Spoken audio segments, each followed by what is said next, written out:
नमस्कार, मैं हूं प्रतिमा। आप देख रहे हैं CN24 न्यूज। खबरों की शुरुआत करने से पहले एक नजर डालते हैं हेडलाइंस पर। पूर्व केंद्रीय मंत्री व बीजेपी नेता दिलीप गांधी का निधन, कोरोना वायरस से थे संक्रमित। प्रधानमंत्री नरेंद्र मोदी ने मुख्यमंत्रियों संघ की बैठक। इस बैठक में पश्चिम बंगाल की मुख्यमंत्री ममता बनर्जी और छत्तीसगढ़ के CM भूपेश बघेल नहीं हुए शामिल। भारतीय वायुसेना का MiG-21 लड़ाकू विमान क्रैश, हादसे में ग्रुप कैप्टन एक गुप्ता शहीद। बीते 24 घंटों में कोरोना के नए मामलों का आंकड़ा 29,000 के करीब, 188 मौतें हुई दर्ज। खबरों की शुरुआत की जाए तो भारत के हालात को बदतर बताते हुए राहुल गांधी ने कहा कि गद्दाफी और सद्दाम हुसैन भी अपने देशों में चुनाव कराकर जीतते रहे हैं। अब उनके इस बयान पर भाजपा ने पलटवार किया है और कहा कि आपातकाल के दौरान ही गद्दाफी और सद्दाम जैसा समय देखने को मिला था। लगभग हर दिन अपने बयानों से केंद्र सरकार को घेरने की कोशिश करने वाले कांग्रेस नेता राहुल गांधी ने संसद में अपना माइक बंद किए जाने का सनसनीखेज आरोप लगाया है। इतना ही नहीं, भारत के हालात को बदतर बताते हुए उन्होंने यह भी कह डाला कि गद्दाफी और सद्दाम हुसैन भी अपने देशों में चुनाव कराकर जीतते रहे हैं। अब उनके इस बयान पर भाजपा ने पलटवार किया है और कहा कि देश में आपातकाल के दौरान ही गद्दाफी और सद्दाम जैसा समय देखने को मिला था। केंद्रीय मंत्री प्रकाश जावड़ेकर ने कहा कि राहुल गांधी की बातों पर टिप्पणी करना बेकार है, क्योंकि वे विचार ही नहीं करते। पता नहीं वे किस ग्रह पर रहते हैं। देश के लोकतंत्र की तुलना गद्दाफी और सद्दाम हुसैन से करना जनता का अपमान है, 80 करोड़ मतदाताओं का अपमान है। केवल आपातकाल के सालों के दौरान हमने गद्दाफी और सद्दाम जैसा समय देखा। राहुल गांधी ने कहा था कि खुद भाजपा नेता संसद में उनसे कहते हैं कि उनको किसी भी मुद्दे पर खुलकर बोलने की आजादी नहीं। इस पर पलटवार करते हुए केंद्रीय मंत्री प्रहलाद सिंह पटेल ने कहा कि उन्हें लगता है कि राहुल गांधी को भी पार्टी इजाजत नहीं दे रही, वे कुछ भी बोलते रहते हैं, उनकी बात पर जवाब देना बंद कर देना चाहिए। बांग्लादेश की राजधानी ढाका में बुधवार को एक अस्पताल में आग लग गई। अधिकारियों के मुताबिक ढाका स्थित अस्पताल में लगी आग ने बेहद खतरनाक रूप ले लिया। बताया गया कि आग के कारण 3 कोरोना वायरस रोगियों की मौत हो गई है। अस्पताल के निदेशक नजमुल हक ने कहा कि अस्पताल की गहन चिकित्सा इकाई में वेंटिलेटर का इस्तेमाल कर रहे मरीजों की आग लगने से मौत हो गई। बांग्लादेश की राजधानी ढाका में एक अस्पताल में आग लग गई। आग के लगने से 3 कोरोना वायरस रोगियों की मौत हो गई। बता दें कि अस्पताल इस महीने बांग्लादेश में तेजी से आए कोरोना संक्रमण के ताजा मामलों से निपटने के लिए संघर्ष कर रहे हैं। अब तक इस देश में 5,59,168 कोरोना के मामले सामने आ चुके हैं। वहीं 8,571 लोगों की मौत भी हुई है। दक्षिण एशियाई राष्ट्रों में आग लगने के पीछे लापरवाही और नियमों पर ध्यान न देना बड़ा कारण है।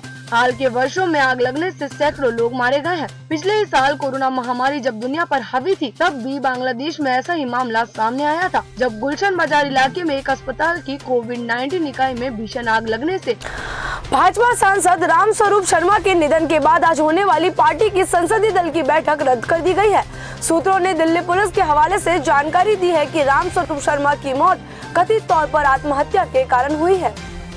खबरों के मुताबिक उनका शव दिल्ली आवास पर फंदे से लटका मिला। हिमाचल के मंडी से रामस्वरूप शर्मा बीजेपी सांसद थे। उनकी मौत के बाद भाजपा ने अपने संसदीय दल की बैठक रद्द कर दी है। बताया यह भी जा रहा है कि उन्होंने आत्महत्या की है। हालांकि अभी तक कोई सुसाइड नोट नहीं मिला है। वहीं रामस्वरूप शर्मा की मौत के बाद आज होने वाली बीजेपी संसदीय दल की बैठक को रद्द कर दिया गया। बता दें कि रामस्वरूप शर्मा इस बार मंडी संसदीय क्षेत्र से दूसरी बार सांसद बने थे। सामान्य परिवार से संबंध रखने वाले रामस्वरूप शर्मा मूलतः मंडी जिला के जोगिंद्र नगर के रहने वाले थे। खबरों के मुताबिक उन्होंने अपने कमरे में फांसी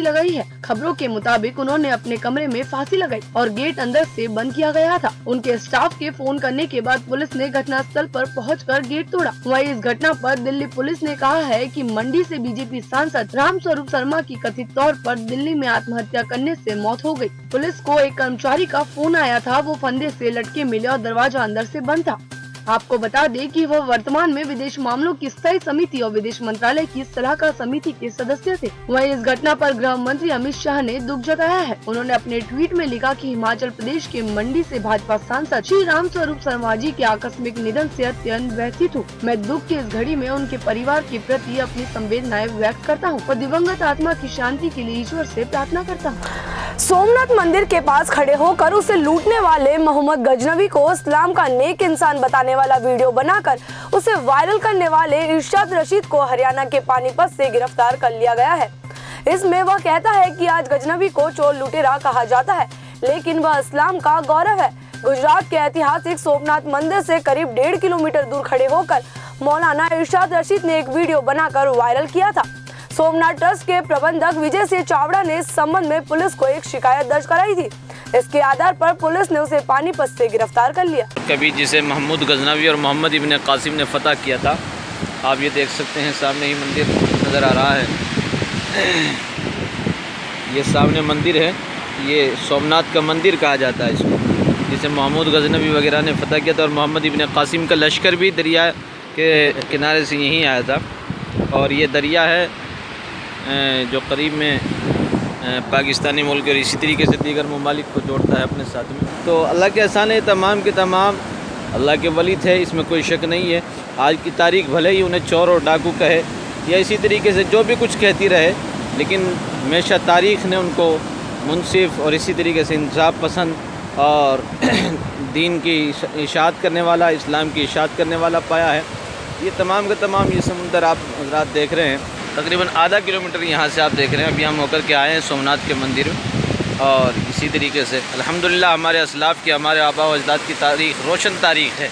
आप हज़रात उस तारीख़ को देखिए, पढ़िए, वरना तो वो मिसरा याद कीजिए कि जो कौम अपनी तारीख़ को भुला देती है, तारीख़ भी उसको फिर सफ़ाए हस्ती से मिटा देती है। तो ज़रूरत है कि नौजवान तबका ख़ुसूसन अपनी तारीख़ को पढ़े, अपनी तारीख़ को देखे, अपने आबा व अजदाद व असलाफ़ के वो कारनामे, अज़ीम कारनामे जो वो इस सरज़मीन हिंदुस्तान के ऊपर करके गए हैं, दिखा करके गए हैं और आने वाली कौम के लिए, आने वाले बच्चों के लिए मशाल राह हैं। उद्योगपति मुकेश अंबानी के घर के बाहर 25 फरवरी को विस्फोटक से लदी कार खड़ी मिली थी। इस केस की जांच लगातार उलझती ही जा रही है। इस मामले में पुलिस अधिकारी सचिन वजे का नाम भी शक के दायरे में है।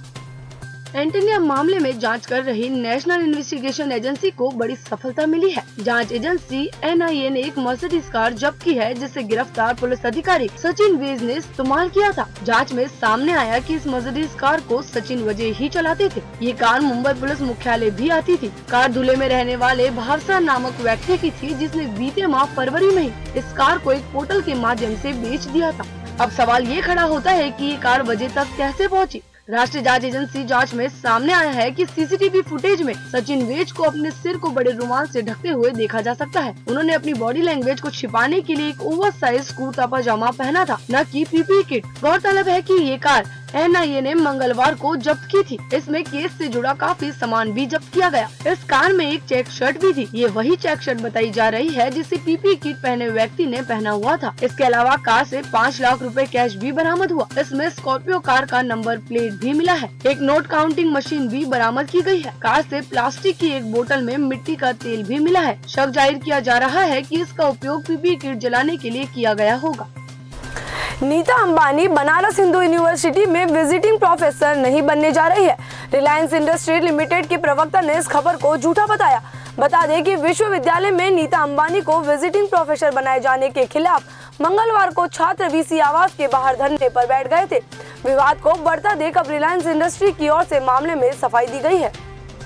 रिलायंस इंडस्ट्री के प्रवक्ता ने कहा, नीता अंबानी को BHU में विजिटिंग प्रोफेसर बनाए जाने की खबर झूठी है। उन्हें BHU की ओर से ऐसा कोई प्रस्ताव नहीं मिला है। दरअसल बीते दिनों रिलायंस फाउंडेशन के अध्यक्ष और रिलायंस इंडस्ट्री की कार्यकारी निदेशक नीता अंबानी को BHU में महिला अध्ययन का पाठ पढ़ाने का दायित्व देने की तैयारी शुरू की गई। ऐसी खबर भी सामने आई कि नीता अंबानी को BHU के महिला अध्ययन और विकास केंद्र में विजिटिंग प्रोफेसर बनाने का प्रस्ताव भी भेजा जा चुका है। BHU के सामाजिक विज्ञान संकाय की ओर से 12 मार्च को प्रस्ताव दिया गया। उन्हें बनारस सहित पूर्वांचल में महिलाओं का जीवन स्तर सुधारने के लिए BHU में शिक्षण प्रशिक्षण में जुड़ने का आग्रह किया गया था। हालांकि रिलायंस इंडस्ट्री की ओर से अब यह साफ कर दिया गया है कि नीता अंबानी को BHU की तरफ से ऐसा कोई प्रस्ताव नहीं मिला है।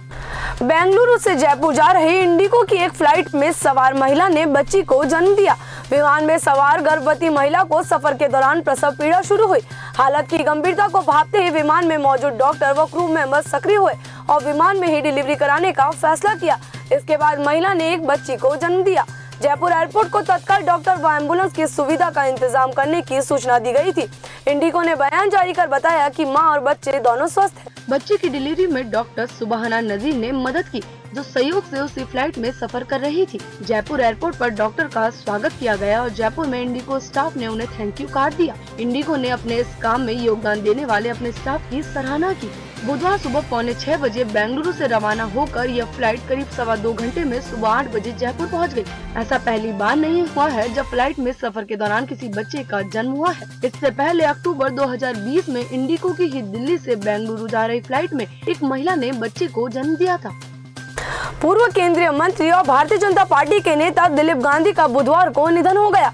वे कोरोना वायरस से संक्रमित थे। उनका इलाज दिल्ली के एक निजी अस्पताल में चल रहा था।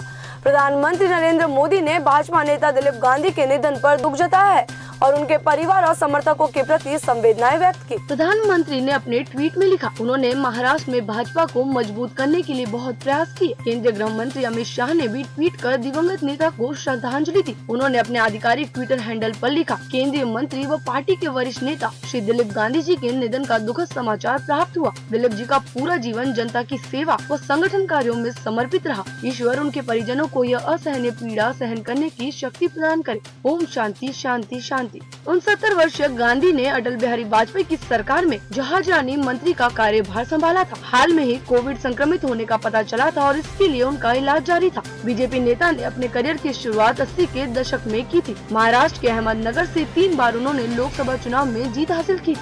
कोयला घोटाले में 1300 करोड़ की रिश्वत ली गई थी। इसका खुलासा प्रवर्तन निदेशालय ने किया।